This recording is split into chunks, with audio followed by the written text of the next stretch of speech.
Alors, bonjour tout le monde, bienvenue au webinaire du CRISE. Ici Luc Largy du Centre de documentation.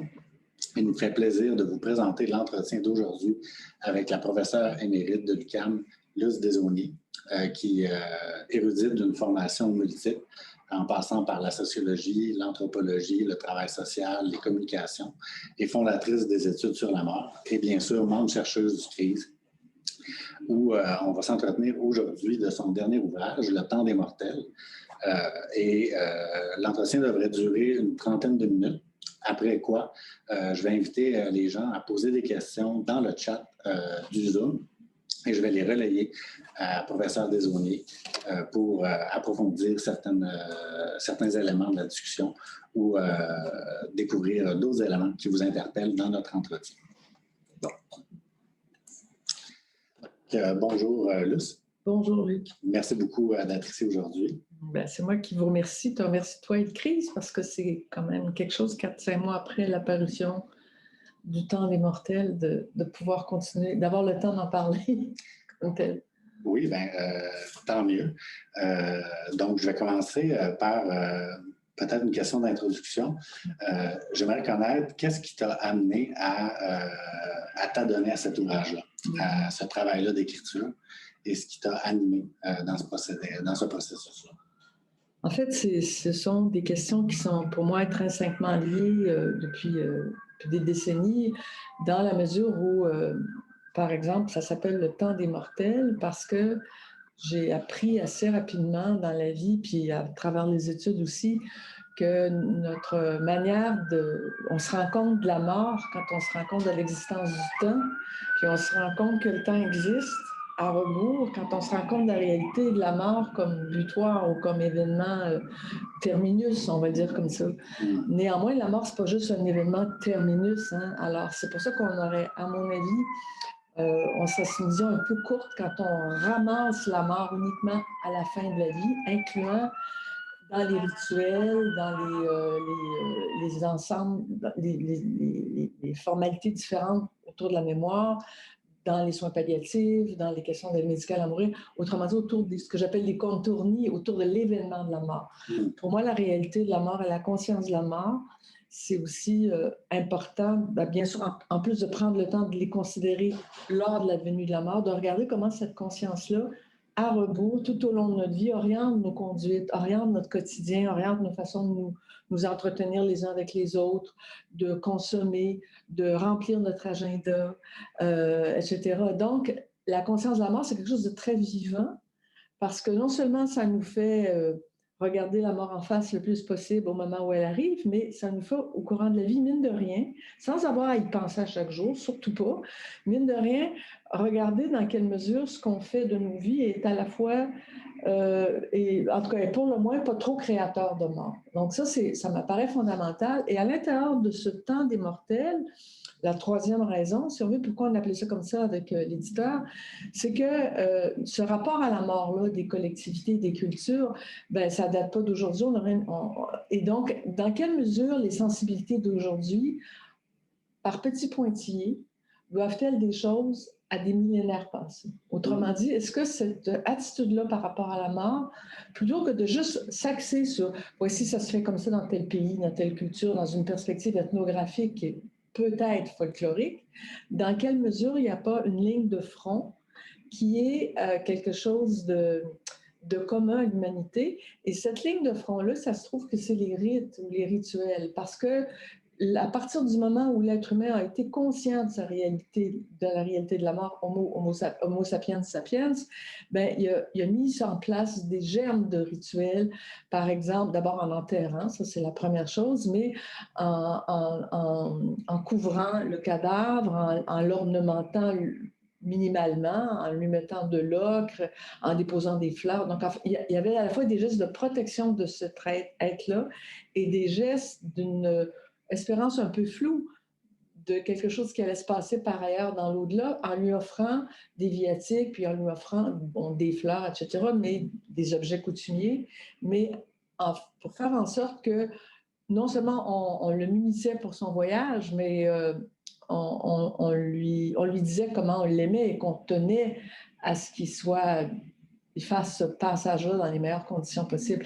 Et ça, d'une certaine façon, ça n'a pas changé, mais ce qu'il faut savoir, c'est que c'est la base du rite comme tel, c'est-à-dire de prendre acte d'un changement, dans ce cas-là, un changement majeur, et de voir comment on compose avec cette réalité-là. Et ça, c'est la matrice de tous les rites. Tous les rites, que ce soit des rituels calendaires, les fêtes du bout de l'an, les fêtes de la nouvelle année, les fêtes du solstice, etc., des fêtes qu'on fait de façon régulière selon le cycle des saisons, ou les fêtes qu'on fait sous une perspective un peu plus linéaire, comme nos anniversaires, bien, chacune de ces fêtes-là, dans le fond, ça prend acte du changement dans une certaine ambivalence où on se dit c'est formidable, il y a quelque chose qui s'ouvre, mais il faut laisser quelque chose. Donc, il y a toujours de l'ambivalence, mais on salue le changement et tout rituel à ce moment-là, parce qu'on salue le changement, bien, ça engage plusieurs choses essentielles. Ça engage une conduite du corps. On fait des choses, on agit, on n'est pas planté là. Ça engage des offrandes, des dons qu'on se fait, ne serait-ce que des dons de temps. Hein? Et ça engage aussi des liens les uns avec les autres, mais tout ça au moyen d'un symbole comme tel. Donc, ça, c'est une base importante et à travers ce jeu-là de multiples variations, ben, on peut trouver des lignes actuelles qui m'apparaissent extrêmement importantes et auxquelles on a à se raccrocher particulièrement dans nos circonstances actuelles. Donc, si je résume bien, il y avait une intention dans le fond, de synthétiser ce qui pouvait relier plusieurs éléments ethnographiques qui avaient été répertoriés dans le passé, dans d'autres travaux, et synthétiser l'ensemble de tes recherches et de tes terrains dans le passé. Tout à fait. À l'intérieur du livre Le temps des mortels. Tout à fait. Mais en fait, j'ai synthétisé en partie parce que quand j'ai commencé à essayer de ramasser ça, j'aurais pu avoir 1000 pages.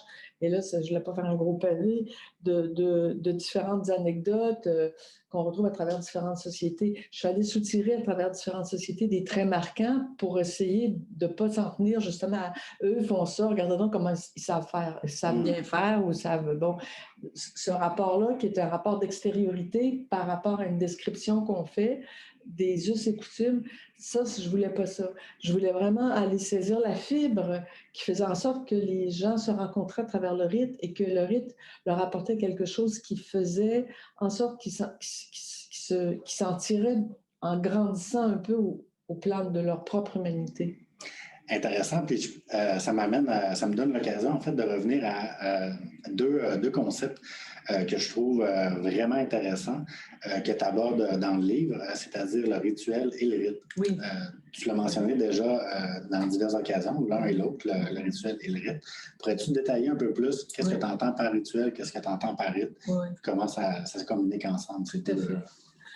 En fait, tout rite inclut du rituel parce que le rituel, c'est un ensemble d'actes, comme je disais il y a 2 minutes, qui est des actes qui sont symboliques, qui signifient quelque chose plus que de juste dire, par exemple, ce qu'on fait nous deux, c'est pas du rite, c'est pas du rituel. Bon, mais il y a une dimension cérémonielle dans tout rituel, il y a des choses que l'on fait, bon, d'une certaine façon, mais un rituel à la base, ça vise l'expression, ça vise la communication, c'est-à-dire que ça vise à échanger sur un état émotif, sur l'effet que peut nous faire, par exemple, la situation qui implique un changement dont je parlais. Donc, comment on se sent par rapport à ça? Comment on va se débrouiller dans un premier temps par rapport à ça?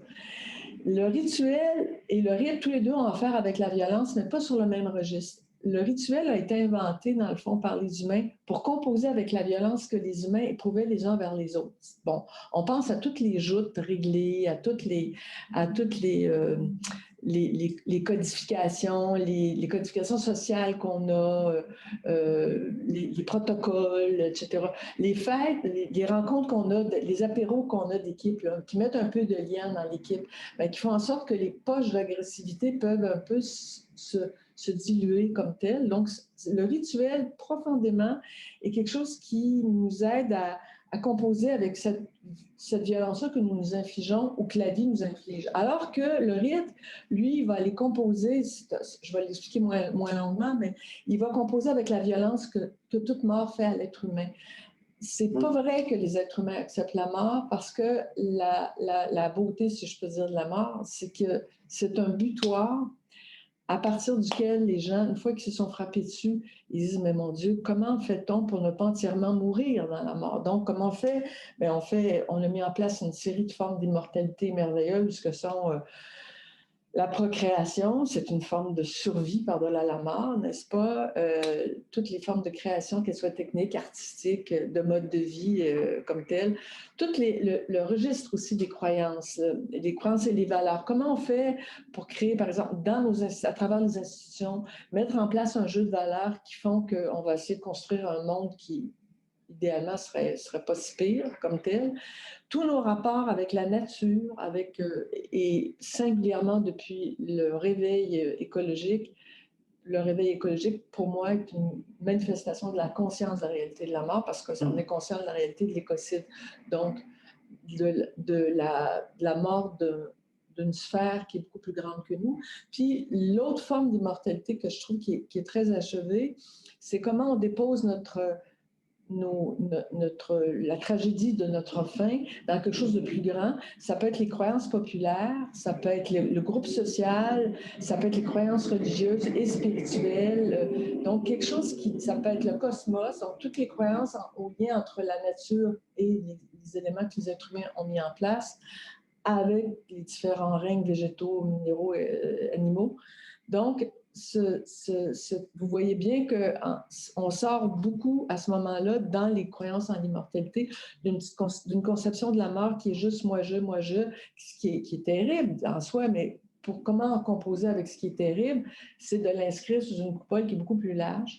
Et justement, les croyances en l'immortalité à partir de la violence de la mort sont ce qui nous fait, je dirais pas de trouver que la mort est douce et belle et extraordinaire, mais la trouver un peu plus acceptable. Un peu plus.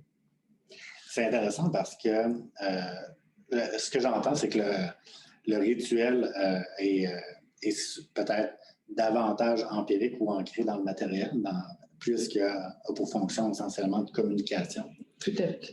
Ou j'allais dire, de forcer, entre guillemets, une étiquette entre les gens pour rendre acceptable la violence de la société ou la violence de la vie.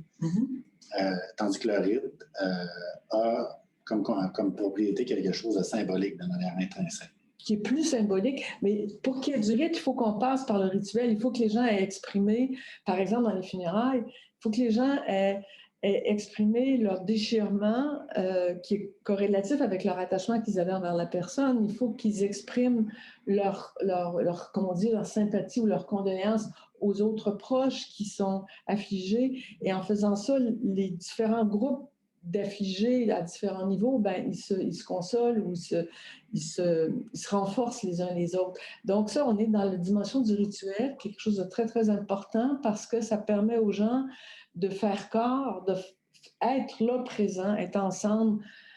Ça permet de faire corps. Et faire corps, c'est fondamental à l'humanité. Donc, faire corps, si on va au niveau du rite, ça serait de faire corps au nom d'une croyance qui nous dépasse tous, qui dépasse le groupe, qui dépasse même notre histoire, qui dépasse notre lignage.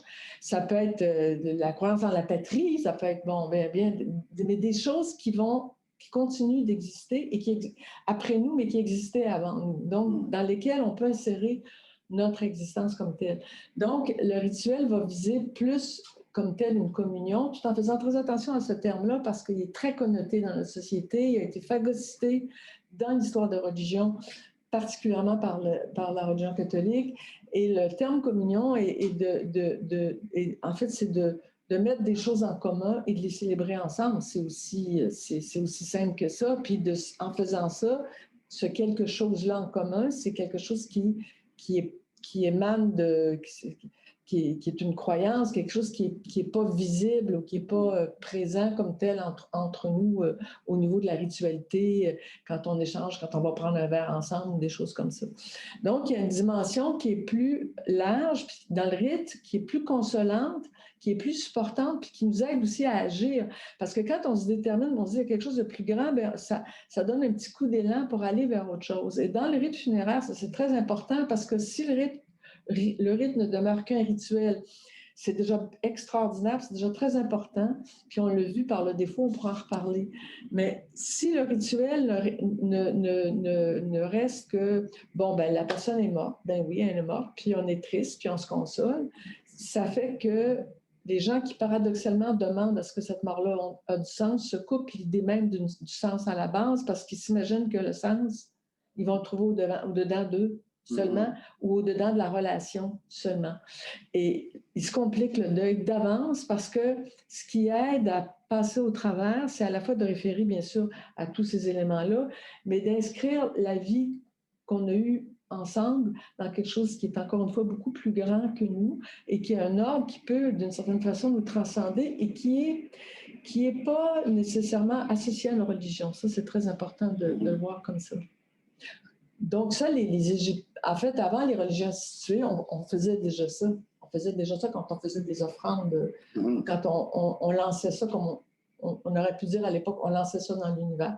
Ben, c'est sûr que quand vous avez cette expression-là, c'est ça que ça veut dire aussi, comme tel. Ah ben oui, tout à fait. On renvoie vers le grand mystère, finalement. Tout à fait. On lance quelque chose dans l'univers où on fait confiance à la vie. C'est qu'on renvoie ça...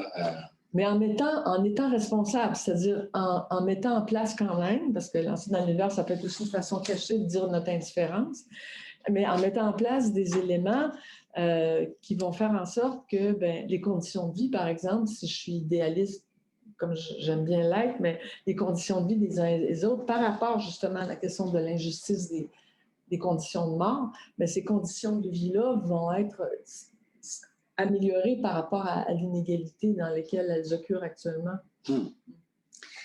Et ça m'amène aussi à vouloir t'interroger sur ce qui peut sembler peut-être des nouvelles pratiques, ou en tout cas des pratiques qui n'existaient pas il y a plusieurs décennies déjà. Par exemple, tout ce qu'on voit dans les réseaux sociaux ou à l'ère numérique sur les rituels numérisés ou les sites Facebook de mémorial.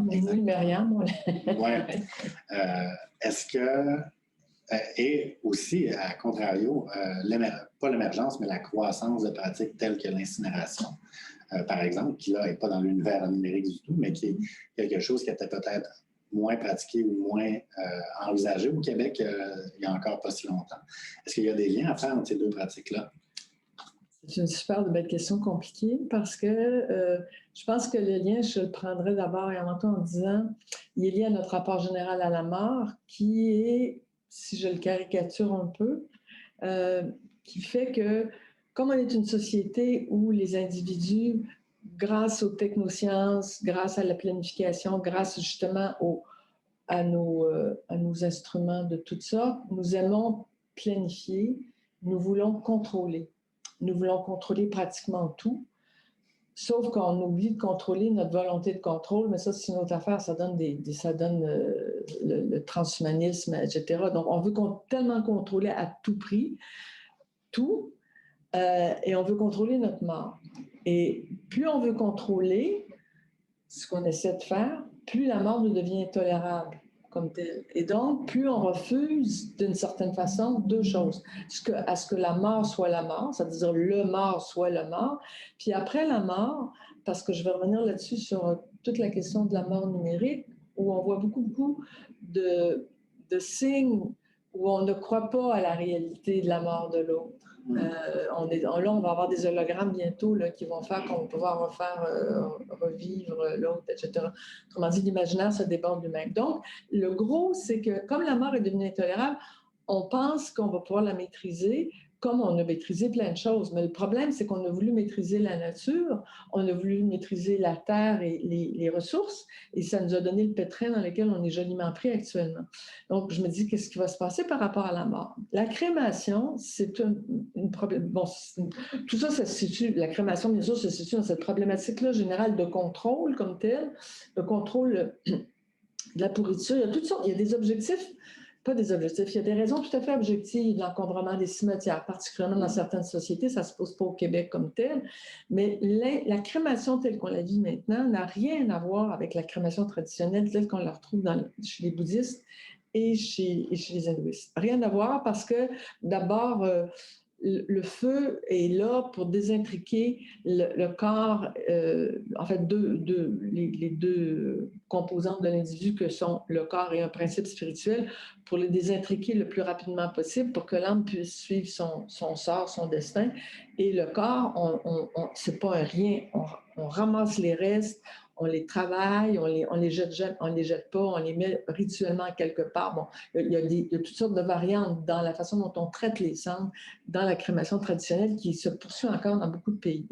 De nos jours, effectivement, en fait, elle a été permise par l'Église catholique parce qu'il y avait toutes sortes d'obstacles, mais depuis 1963, elle est en progression constante. C'est à peu près 70 et 75% actuellement en 2019, 2021, selon les dernières statistiques, des gens qui se font brûler, on va le dire comme ça. Et c'est sûr que ça pose des questions par rapport à la continuité ou à la discontinuité du rituel, parce que le temps que tu brûles, tu ne peux pas faire les funérailles. Donc, si tu veux disposer des cendres, en tout cas, ça a inséré dans notre rapport au temps, aux funérailles qui étaient autrefois continue sur 2 ou 3 jours, ça a introduit une rupture. Et ça on n'a pas beaucoup étudié l'impact que ça avait au plan psychique.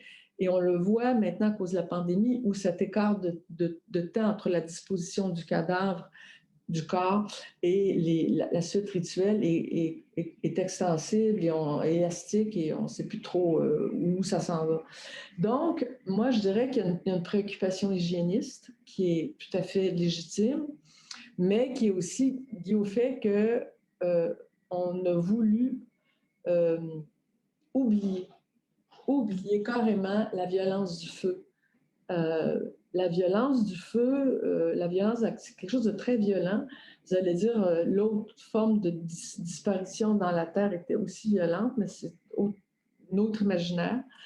Et cette violence-là, elle n'est pas nommée. Mais moi, je la décode à travers toutes les tentatives actuelles de faire en sorte que ça soit simple, doux, smooth, cool, esthétisé, après tout, c'est pas... donc, presque banalisé, en fait.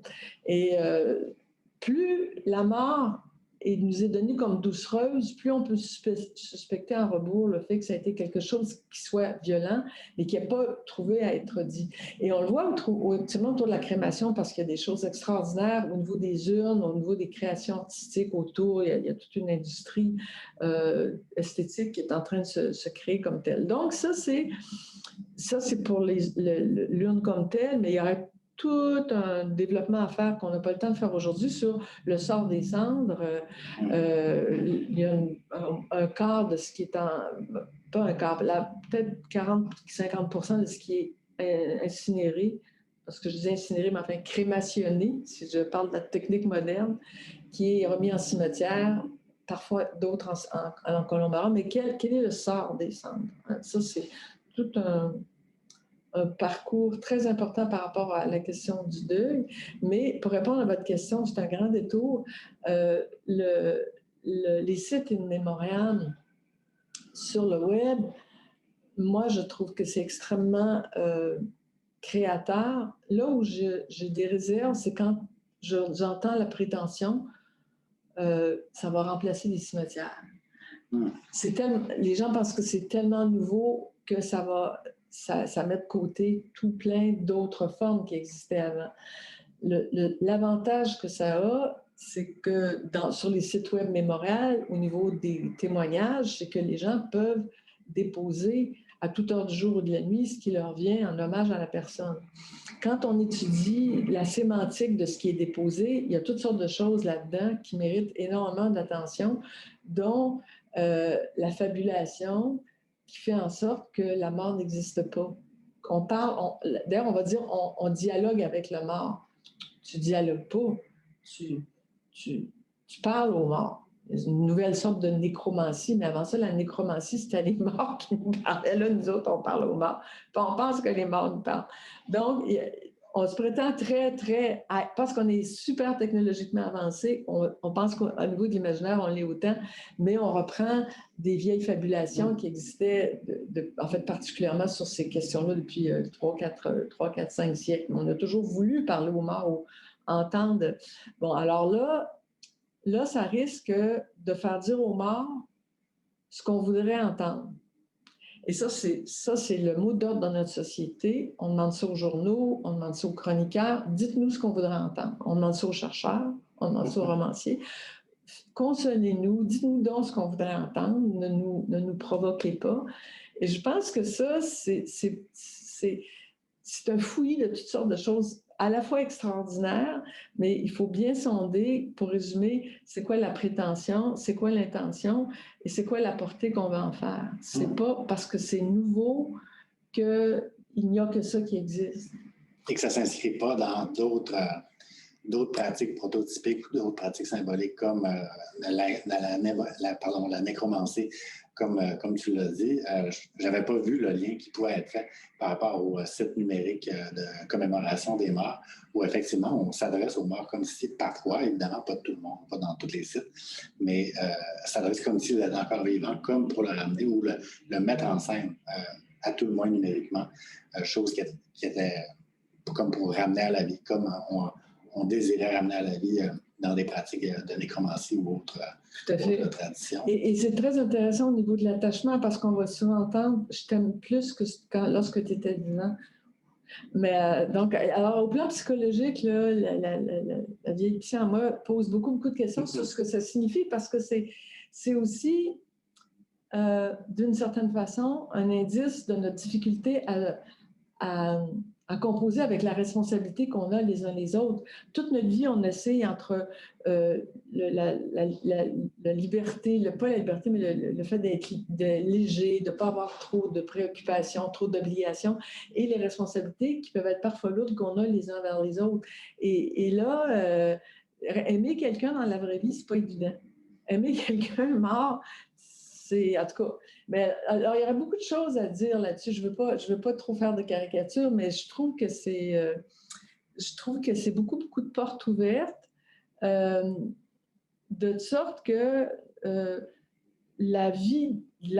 En fait, on prend souvent nos fantaisies pour des réalités, alors que c'est parfait que ce soit des fantaisies, mais au moins qu'elles sachent qu'elles le soient et qu'elles y restent comme telles. Je trouve ça très évocateur.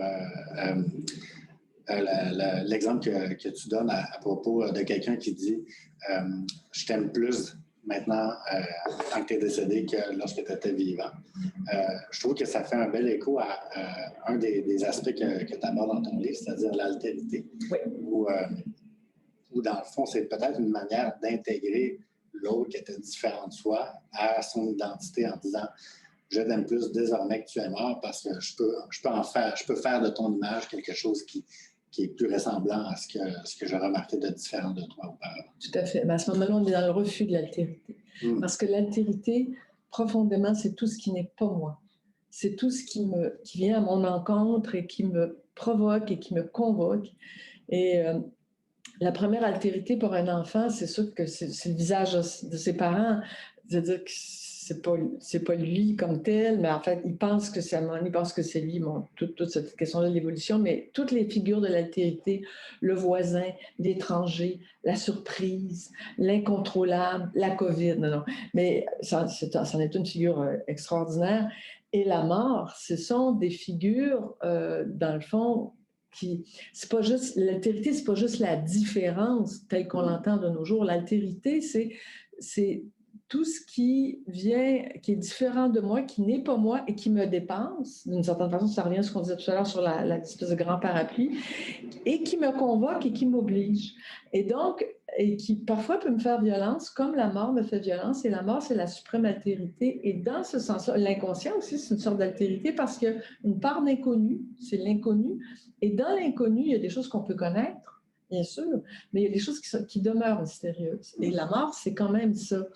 Et si on va dire à notre proche je t'aime plus ou bon, etc., il y a comme quelque chose qui dénie la réalité de l'altérité dans sa part de mystère et dans sa part qui nous convoque à concevoir quelque chose d'autre que ce qu'on connaît.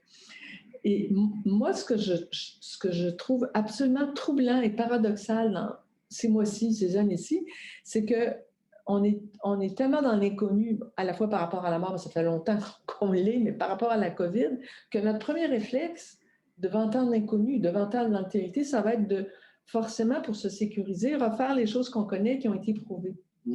Alors que, parfois, ce sont des choses qui sont justement créatrices de mort. Donc, ça demande un time-out, comme on dit, pour parler du temps, pour dire comment on réfléchit ça, comment on voit ça autrement.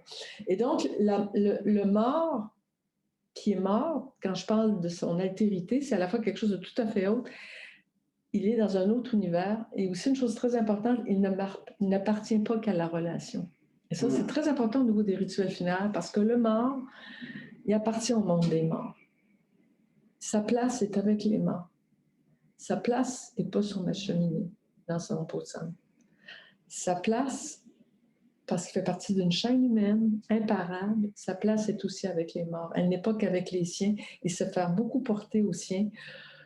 Et c'est un contre-rythme que de faire ça, de faire beaucoup porter aux siens que de s'imaginer que les morts ne vont exister que pour eux autres et que le sort des morts va être uniquement dépendant du lien affectif tout aimant que nous ayons été avec lui. Alors, ça, c'est... Donc, il y a plein de zones embrouillées et on voit qu'il y a des zones qui se cherchent, c'est absolument passionnant. Puis justement, dans le livre, c'est ça que j'ai voulu essayer de cadrer et pour lesquels j'ai voulu poser quelques petits repères de réflexion ou d'analyse en fonction de nos valeurs générales, pas juste devant la mort, mais la façon dont on se conduit devant la mort étant assez symptomatique de notre rapport général à l'existence.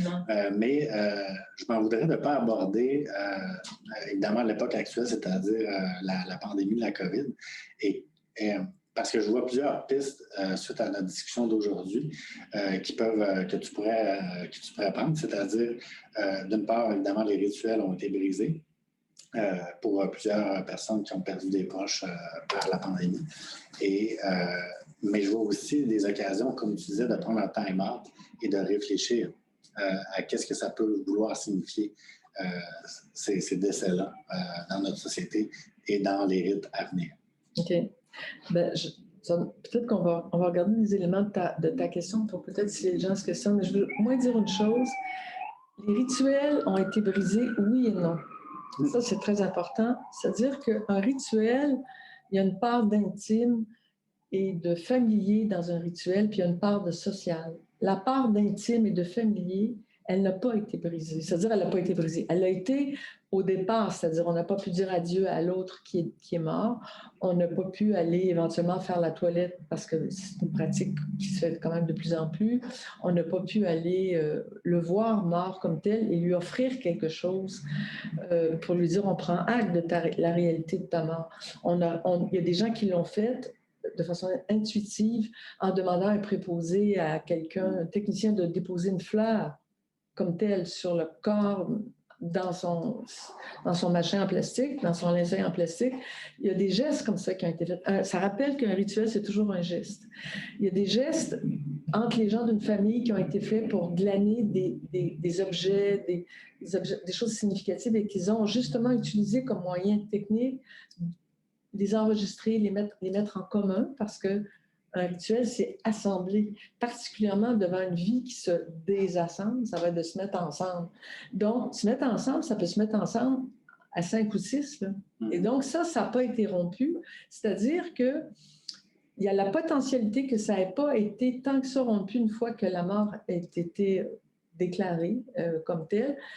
Et le fait que les gens, bien sûr, aient été éprouvés par cette manière-là de ne pas dire adieu à l'autre, ça a pu tellement les accabler que ça les a coupés complètement. Mais il y a des gens qui ont été capables de créer ces micro-rituels-là intimes, comme moi j'appelle intimes, comme intime dans la réalisation comme telle, en attendant, en glanant tout ça, puis en faisant une espèce de cascade d'enregistrement pour quand le moment sera venu qu'on pourra faire un rituel un peu plus socialisé, on pourra le faire, c'est-à-dire un rituel où on va reconnaître la perte pour la communauté, pour le groupe, etc. Donc, ça, c'est très important de le dire. Et une autre chose que je veux dire aussi par rapport à l'intime et social, je veux aussi dire que le deuil, contrairement à ce qui a été dit dans beaucoup de médias, vous savez, il y a aussi un grand paradoxe. Le deuil, en fait, pendant des années, on a escamoté les rites de mort. Depuis 25-30 ans, on a fait vite, on les a reniés comme tels. Pas grand monde qui se posait de questions sur le deuil. Nous autres, les spécialistes, on se le posait. Et là, tout à coup, il n'y a plus de deuil, le deuil est bouleversé, le deuil est impossible, genre, le deuil est pathologique. Tiens donc, comme c'est curieux, parce qu'on est dans une société médiatisée qui fait beaucoup dans le spectaculaire, il faut frapper, alors que dans les faits, je ne dis pas que c'est pas plus lourd, il y a des couches supplémentaires qui se mettent, mais simplement pour le résumer, je dirais que c'est à ce moment-là que, justement, pour les gens en deuil, ce à quoi ils vont puiser, c'est à la relation qu'ils ont eue avec la personne qui a été porteuse et qui a été porteuse et qui était constructive pour lui, cette personne-là, et réciproquement. Et c'est en fonction de ça qu'ils peuvent se raccrocher consciemment, tout en sachant qu'intimement, le deuil, il fait son chemin. Il fait son chemin sûrement aussi. Donc, je ne veux pas minimiser la question du rituel. Je dis juste qu'il ne faut pas trop le mettre comme équivalent à une impossibilité de deuil à date, le fait qu'il n'y ait pas eu de rituel. Ça crée une grosse contrainte, mais on est capable de faire avec dans la mesure où on tient compte de l'obstacle et on va pouvoir, quand ça va être atténué, cette crise-là, rendre vraiment cet hommage-là qu'on veut rendre à nos morts. Je trouve que ça résume bien aussi un des aspects de notre discussion d'aujourd'hui en regard de la notion de socialisation des rituels VS comparativement à la notion symbolique des rites. Et effectivement, ces deux composantes-là existent dans le deuil, certainement, et elles peuvent s'incarner de différentes façons et s'exprimer de différentes façons. Donc, je trouve que c'est ce que tu viens de dire, ça touche ces deux notions-là. Ça explique bien le fait qu'effectivement, le deuil se fait néanmoins et malgré la situation actuelle de la pandémie. J'aimerais te donner le mot de la fin de notre entretien avant qu'on prenne des questions des personnes je n'ai pas le mot de la fin. Je veux entendre les gens, je veux entendre les questions, les rebondissements, tout ça. Puis je le ferai peut-être à la fin en fonction de si tu permets le chapitre de 50. Donc, je vais te relayer une question. Donc, bonjour, j'aimerais vous entendre sur le lien entre l'aide médicale à mourir et notre désir de contrôle de la mort. Comment jongler entre la conscience de ce désir de contrôle et la reconnaissance de la souffrance du patient? Donc, merci beaucoup, Dominique Girard. Merci, Dominique. Très, très grosse question. On avait écrit, mon collègue et moi, en 2018, un ouvrage qui s'appelait Pas le temps des mortels, mais c'est une autre affaire de temps, ça s'appelait Le choix de l'heure, rusé avec la mort, où on mettait l'hypothèse à partir de la formation culturelle des valeurs qui faisait que l'aide médicale à mourir était devenue acceptable comme telle. En disant, ben voilà, c'est comme si c'est devenu acceptable à cause du statut de la maladie, à cause du statut de la douleur, à cause du statut de la souffrance comme telle. Je vais partir justement du statut de la souffrance comme telle. Il y a souffrance et douleur. C'est clair qu'à venir jusqu'à récemment, le gros argument, c'était un argument pour acquiescer à une demande moi je vais appeler ça d'euthanasie ou d'aide médicale à mourir, c'était la douleur physique, qui est une douleur dans ce sens-là absolument totale. Je fais juste une petite nuance par rapport à ça, c'est que cette douleur-là, elle a été, de façon générale, dans nos sociétés, à travers la médecine technicienne, très mal contrôlée, alors qu'on a tous les outils de recherche pour pouvoir l'atténuer. l'atténuer comme tel. Donc, il y a une sous-qualification des médecins, c'est prouvé, toutes les recherches le disent, par rapport au soulagement de la douleur. Fait que ça, c'est une chose en termes d'objectivation de la douleur comme telle. Maintenant, comme puis je n'aurais jamais dire, voici, c'était non merveilleux, des sociétés qui avaient une vision rédemptoire de la douleur, c'est pas ça du tout, mais ça fait aussi partie, cette difficulté-là de tolérer l'inconfort. Hein, comme tel, ça fait aussi partie de nos valeurs comme telles, l'inconfort qui est aussi psychique, dans la mesure où, pour beaucoup de nos contemporains, savoir qu'ils sont condamnés, entre guillemets, comme ils disent, j'ai ma date de péremption. Moi, je travaille en clinique pendant des années, j'ai entendu ça des grands malades. Bien, c'est quelque chose qui pose une telle angoisse que ça crée de la souffrance et que ça crée de la douleur, parce qu'il y a toute cette dynamique-là. Donc, et ça, tu ne peux pas agir là-dessus en faisant des explications à un patient qui est en cancer métastasié. Tu peux pas aller lui expliquer ça, mais dans la société dans laquelle on vit, l'émergence de cette intolérance de façon, je ne dis pas qu'il faut la tolérer, là, mais de cette fragilité-là, comme telle à la douleur, est quelque chose qui contribue beaucoup à la pression sur la demande comme telle de l'aide médicale à mourir. Et l'aide médicale à mourir, c'est très clair.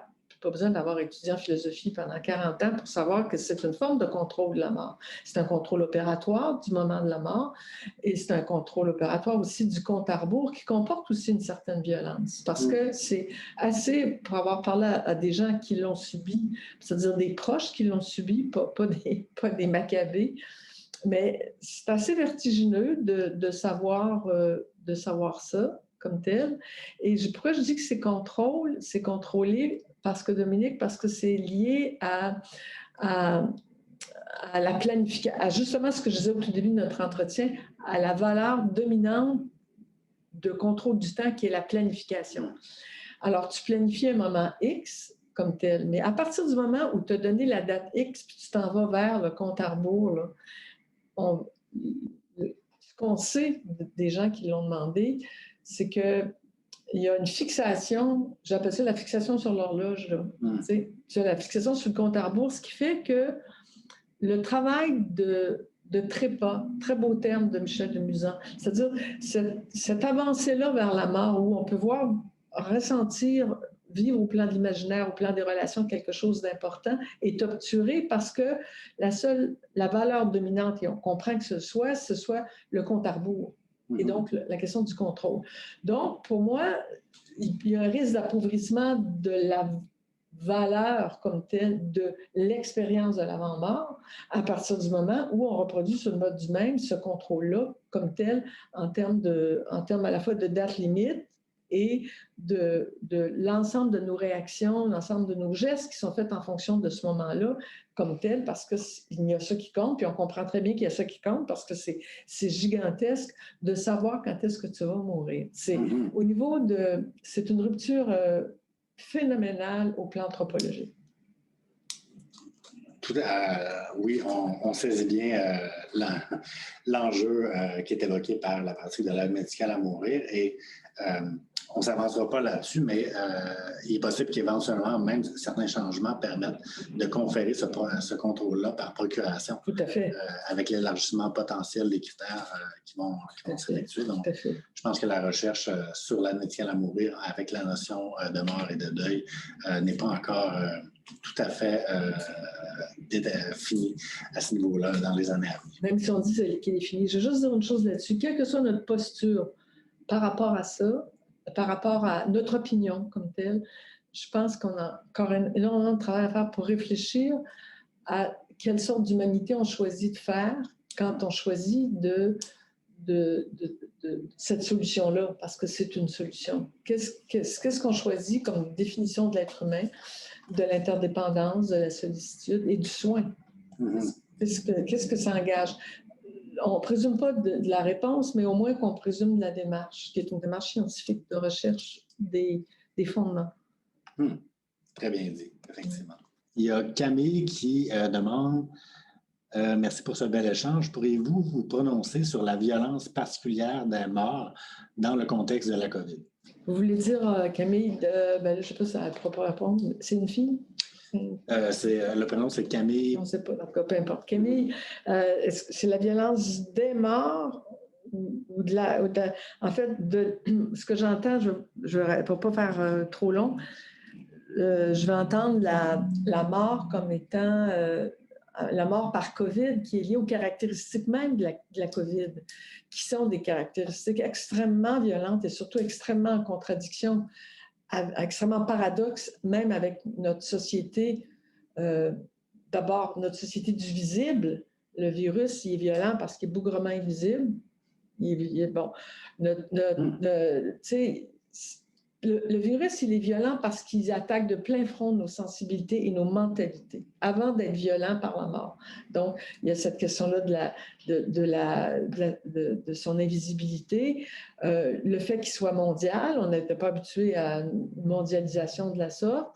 Le fait qu'il soit justement aussi imprévisible, qu'il soit arrivé comme ça, donc d'une façon incontrôlée, il est extrêmement violent par rapport à nos mentalités. Il est forcément, deuxièmement, mais c'est la première chose qu'on voit, mais peut-être qu'on pourrait regarder les deux registres, mais la première chose qu'on voit, elle est évidemment, je veux dire une vérité de la palisse, par le carnage. C'est un tueur en série phénoménal et ça le demeure. Et même si on pense qu'on a un petit relâchement, là, mais bon, ça le demeure. Et c'est en soi ça, parce que ça va vite et parce que la façon dont il fait mourir les gens, c'est le signal, si on veut, dans l'histoire des représentations de la mort, c'est la pire des morts.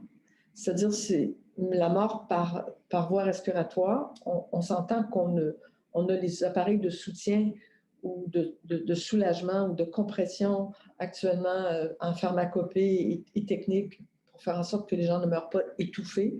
Mais c'est la pire des morts dans notre imaginaire. Et la pire des morts, elle est également associée à une mort seule, sans recours, sans secours. Et ça, c'est très, très, très violent. Et c'est cet imaginaire-là qu'on a et ce qui fait qu'on a essayé, autant dans les premiers temps, ça a été très, très probant et avec raison, on s'est indigné. Là, on a essayé de faire en sorte que les conditions d'humanisation soient un peu améliorées comme telles pour que la survenue de la mort par COVID soit quelque chose de moins violent. Puis, il y a aussi le troisième temps, si on veut, qui est le temps des funérailles comme telles, dont on pourra reparler comme tel. Mais c'est violent. C'est sûr que ça nous fait mal dans des zones qu'on n'est pas nécessairement capable d'exprimer et de nommer. Donc, la violence en termes du nombre de personnes que ça touche, la violence de la mort elle-même par comment les personnes décèdent de cette maladie et la violence de l'intime aussi. C'est une violence symbolique, la violence du symbole de la COVID par rapport à nos modes de vie. Encore un peu dans le même registre, pourquoi qualifier la mort de violente? La vie serait aussi violente alors? Donc, c'est une question de Georges. Ça dépend, M. Georges, de la représentation que vous avez aussi de la violence. D'abord, je commencerai à dire que le contraire de la mort, ce n'est pas la vie, c'est la naissance. Parce que la vie inclut un processus de naissance et un processus de mort. Tout vivant est vivant parce qu'il y a une naissance et parce qu'il y a une mort. Dans tous les mythes de la création du monde, la naissance, le Big Bang, c'était pas joli. Hein? C'est-à-dire que c'était violent. C'est-à-dire que c'est violent. La violence, c'est dans le sens d'une rencontre de plusieurs forces, peut-être pas explosives, mais de forces qui sont démultipliées, qui sont extrêmement agissantes et qui peuvent aller n'importe où. C'est ça la violence comme telle. La violence, c'est une énergie chaude. C'est pas juste quelque chose de catastrophique et d'explosion comme on voit à travers, on va dire, les films violents ou toute la cinématographie et toute l'imagerie qu'on a de la violence. Donc, la violence, on pourrait même dire que c'est quelque chose qui quelque chose qui me fait violence, c'est pas nécessairement quelque chose qui fait effraction, c'est quelque chose qui me contraint. Et on est devenu très, très, très sensible à la question de la violence parce qu'on est devenu la couenne très fragile par rapport à tout ce qui nous contraint dans nos sociétés.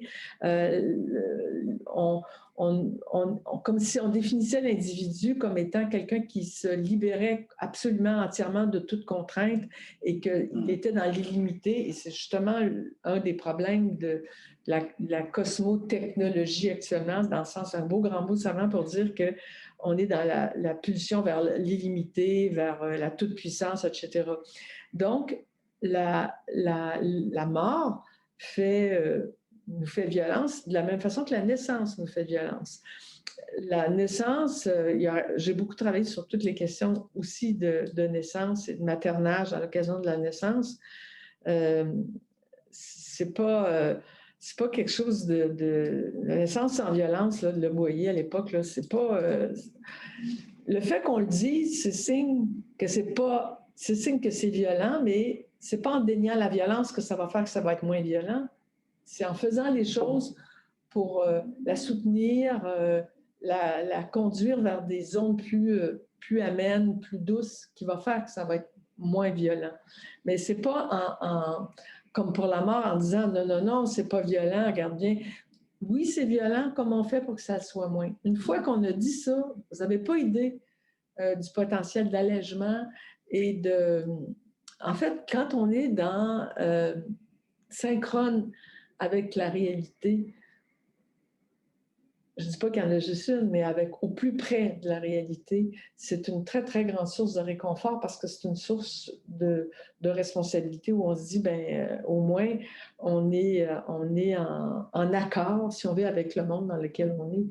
Et c'est de dire, on bute sur quelque chose, oui, et qu'est-ce que je fais face à ça pour créer? Et là-dessus, on ne manque pas d'exemples d'inventivité.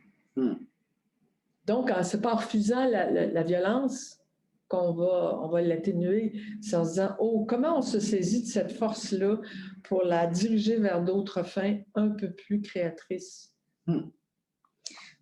Donc, ça serait, dans le fond, c'est incontournable, la violence de la vie et de la mort. Et il faut trouver des façons de la transformer en quelque chose de plus tolérable ou plus soutenable. C'est vraiment le mot. Merci. Donc, une question de Estelle Arcan. Quelle différence faites-vous dans notre façon de gérer les rituels, les rites, les morts imprévues, ainsi que celles plus attendues, sur le plan de notre processus de deuil? Les morts imprévues, je veux dire probablement les morts soudaines, les morts accidentelles, les morts... Oui. En comparaison aux morts attendues, celles dites prévisibles, j'imagine, par une condition... Oui.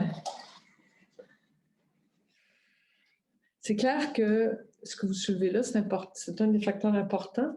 Les conditions du mourir, les circonstances, c'est un des 7, 8, 10 facteurs, ça dépend comment on les place, dans notre manière de vivre le deuil.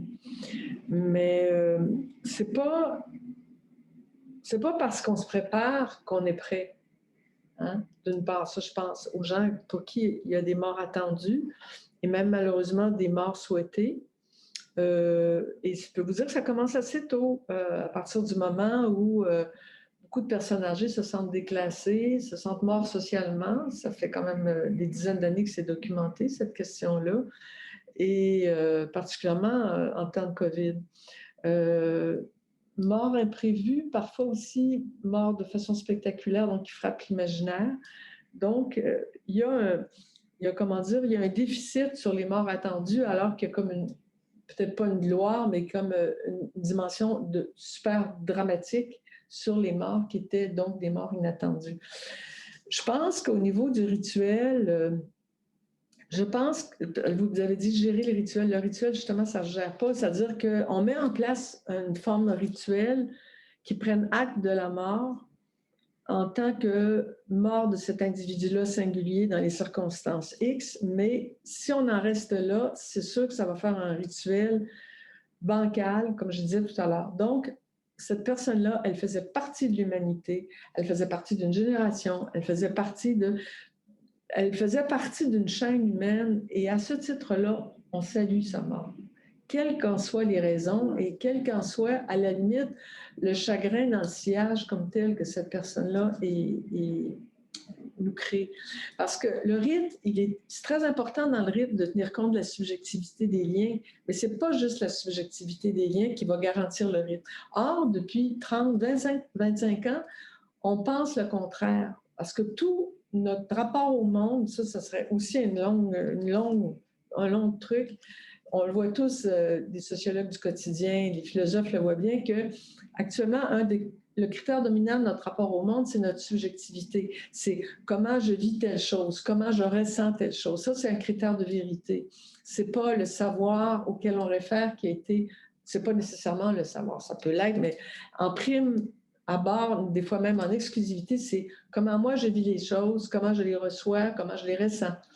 Et cette jauge-là de c'est fondamental, la subjectivité, mais si ça devient le seul critère, ah ben, c'est sûr que des gens qui sont détestables, puis qui finissent plus de mourir, on va pas faire de rite, c'est clair, si on est dans cette logique-là. je caricature aussi, mais je pense qu'il y a un devoir, il y a comme un devoir, même si le mot sonne un peu radada, là, mais il y a un devoir d'humanité à accueillir le rite, à accueillir la mort de quelqu'un, quel qu'ait été son parcours de vie. Et on va vers de très belles initiatives qui sont faites justement à Montréal pour les itinérants. Justement. Donc, une question de Nathalie Tremblay. Donc, une des fonctions de la religion était de répondre à l'angoisse de la mort. Oui. Or, la diminution de l'influence de la religion dans bien des sociétés, comment le rapport à la transcendance s'est-il transformé et est-il investi à l'approche de la mort? Avez-vous 4 heures?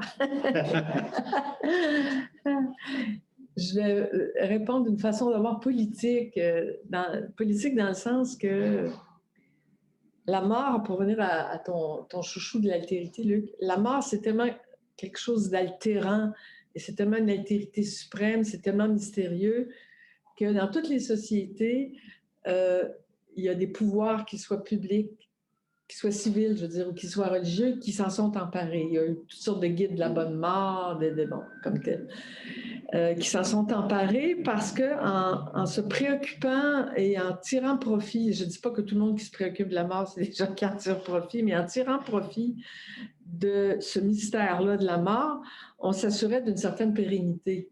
Donc, soi-même, en s'assurant de ne pas trop mourir. Donc, ça, c'est un petit enjeu politique qui est très, très intéressant, qui est en brumage derrière le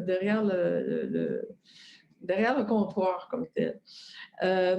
Donc, ça fait en sorte que les religions, bien sûr, ça a été quand même énormément documenté, que l'angoisse de la mort est à l'origine des religions comme telles.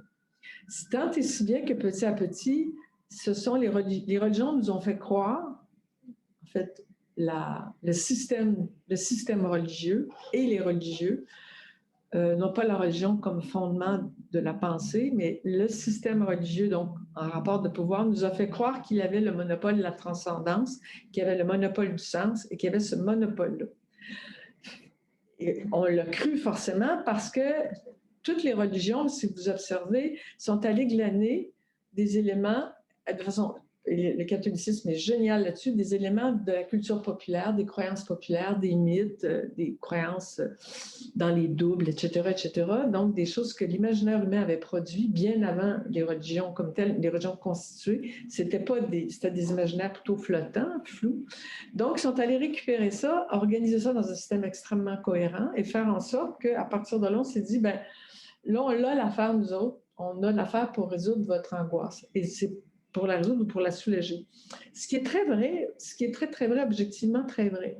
Sauf que, de fait, quand vous soulignez, quand on a perdu les religions ou quand les religions ont perdu leur emprise sur le monde, ça ne veut pas dire qu'il n'y a pas d'autres choses comme telles, qu'il n'y a pas d'autres formes de transcendance qui sont, à mon avis, toutes en fait, et dans ce sens-là, le rite, c'est quelque chose de très laïque. C'est quelque chose où on se permet de croire en quelque chose qui est plus grand que nous, qui est religieux dans le sens de religarer, de relier des éléments, mais pas dans le sens de religion nécessairement instituée, où, par exemple, moi, je pense que d'axer la perte de quelqu'un en référant non pas juste à sa personnalité, mais à ses croyances, comment il avait habité le monde, comment il avait travaillé, même s'il y avait une 5e année, en quoi il s'intéressait au plan technique, au plan scientifique, aux étoiles. Donc, en quoi sa vie dépassait sa propre petite personne. Et donc, il déposait son existence dans quelque chose de plus large que lui.